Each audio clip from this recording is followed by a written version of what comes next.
কেমন আছো সবাই? এটা হচ্ছে মার্চের 26 তারিখের ব্লগ, মানে মঙ্গলবারে।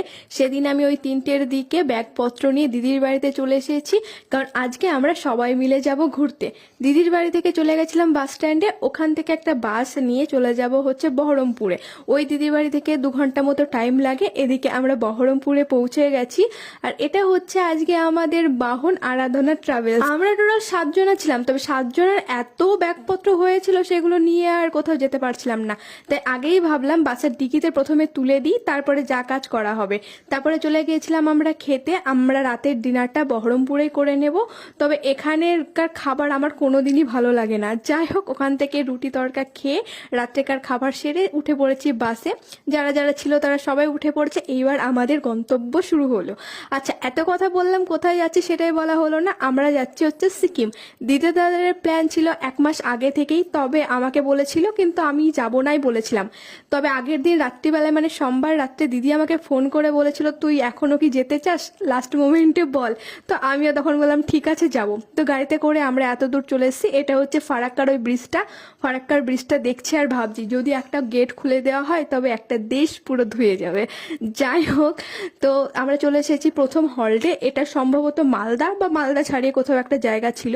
আর আমার বাসের মধ্যে একদম ঘুম হয় না। চলন্ত গাড়িতে এরা সবাই তো ঘুমিয়ে পড়েছে, বাট আমি একদমই ঘুমোতে পারি না বাস, ট্রেন বা গাড়ি। ভোরের দিকে বাসের মধ্যে একটু ঘুমিয়ে নিয়েছিলাম। এখন ওই 5:30টার মতো বাজে, আর আমাদের বাস নামিয়ে দিয়েছে শিলিগুড়িতে। আর এই যে আমাদের বাহনটা, তোমার সাথে আবার কোনো একদিন দেখা হবে। যাই হোক, আমাদের হোটেল সমস্ত কিছু বুক করা ছিল, হোটেল থেকে গাড়িও পাঠিয়ে দিয়েছে। তবে যেখানে আমাদের বাস নামিয়ে দিয়েছিল সেখানে কোনো স্ট্যান্ড ছিল না, তাই গাড়ি দাঁড়িয়েছিল গাড়ি স্ট্যান্ডে। সেখানে আমরা হাঁটতে হাঁটতে পৌঁছে গেছি। সকালবেলায় নিয়ে নিয়েছি একটা চা। তবে এত বিদঘুটে চা আমি কখনো আগে খাইনি। গোলমরিচ থেকে শুরু করে সমস্ত মশলাপাতি মনে হয় চায়ের মধ্যে দিয়ে দিয়েছে। আমরা 7 জন ছিলাম, তবে গাড়ির ড্রাইভার আরো হয়তো 2-3 জনাকে তুলবে। তাই ওই গাড়িতে আমরা প্রায় 2 থেকে 3 ঘন্টা ওয়েট করার পরে অবশেষে 8টা নাগাদ আমাদের গাড়ি ছেড়ে দিয়েছে শিলিগুড়ি থেকে।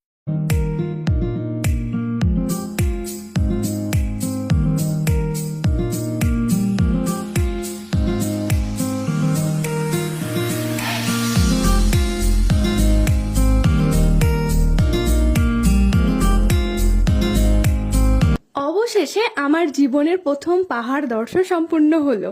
তারপরে আমরা শিলিগুড়ি থেকে বেশ খানিকটা চলে এসেছি। তবে আমাদের যে ড্রাইভার ছিল তার বউ শুধু ফোন করছে আর এটা নিয়ে এসো সেটা নিয়ে করছে।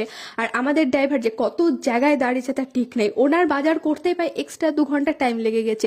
যেখানে দোকানপাট পাচ্ছে, যেখানে বউ অর্ডার করছে, সেখানেই দাঁড়িয়ে পড়ছে। আমাদের যেতে যেতে এত বিরক্ত লাগছিল কি আর বলবো। তার সাথে সাথে সিকিমের সমস্ত মার্কেটও আমাদের দেখা হয়ে গেল। তারপরে ছিল আমাদের